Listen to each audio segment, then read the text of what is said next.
Hi everyone, welcome to my channel. My name is Sharmistha and this is English with Sharmistha.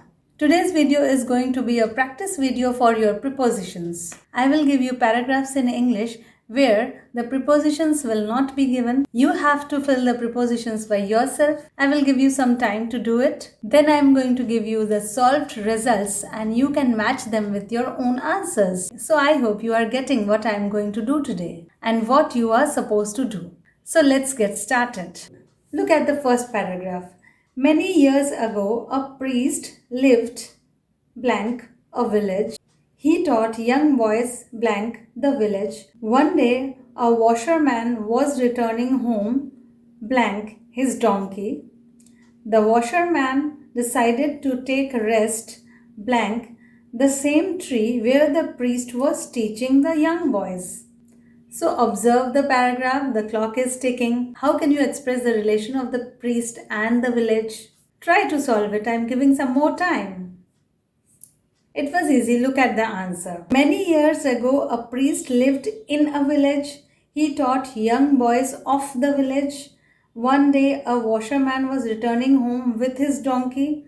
The washerman decided to take rest under the same tree where the priest was teaching the young boys.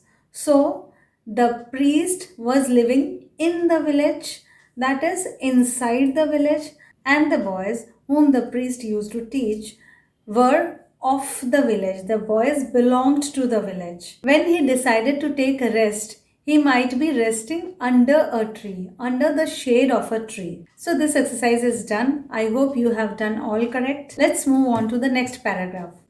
Suddenly the washerman heard a man shouting blank the priest. The man said, "My son has not learnt anything blank you." The priest said, "Your son was a donkey. I turned him blank a man." How should the blanks be filled? Try. Think. The clock is ticking. Try them for yourself. They are very easy. You just have to have the practice of English if you want to solve them without any mistake. I hope you have filled the blanks. Now I am going to give you the solved paragraph.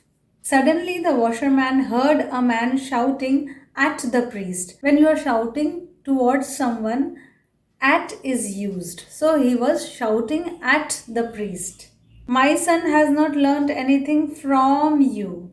Learning from someone. When you are learning something, the other person who is teaching you, you are learning from that person. From is used. The priest said, "Your son was a donkey. I turned him into a man." When you change one thing from one form to another form, into is used. I turned him into a man. The purpose of saying it is that your son had no brains. He was a fool and I turned him into an intelligent person. That's what the priest is saying. Next paragraph is, after returning home, the washerman told his wife blank the priest. He said the priest can turn a donkey blank a man. Let's request him blank turn our donkey blank a man. So think, what should be the preposition? What are the meanings of various prepositions? The washerman told his wife and the priest is the subject. How can this be expressed? Turning a donkey. Think. So I hope you are done. I am giving you the solved paragraph. After returning home, the washerman told his wife about the priest.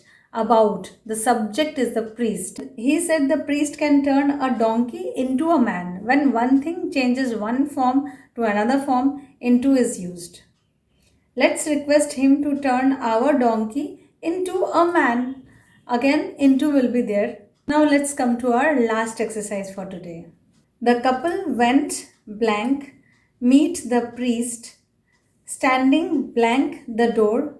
The washerman said, "We have come blank, request you blank, do us a favor." The couple went. Their purpose was meeting the priest. Then standing. The place where the washerman was standing was the door.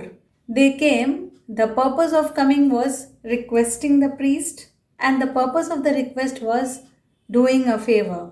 So think what's going to be the answer. Now I hope you are done and I'm going to give you the solved paragraph. The couple went to meet the priest.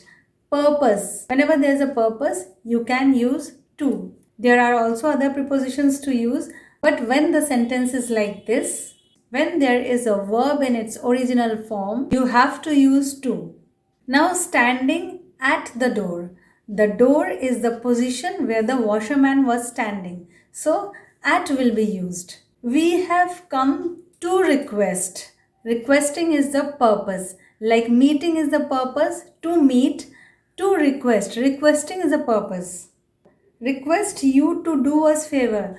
Doing favor is another purpose. So again to will be used. To meet, to request, to do. After to comes a verb in its original form. There is no ing or no ed after the verb. So you have to understand to will be used there. So the purpose of today's exercise was for you to practice your prepositions. Prepositions are most important if you want to speak English, if you want to write correct English, and if you want to do well in your competitive exams or any exams in English in your life, you have to know the correct use of prepositions. Prepositions exist in all the languages, but the use of prepositions in each language is different from the other. So what will help you to be perfect in preposition is practice, practice and practice. So that's all for my video today. I hope you found it interesting and useful. If you found it useful, do like it, share it and subscribe to my channel for more such videos. Keep reading, listening and practicing a lot of English. And do take a very good care of yourself till I come with my next video. Bye for today.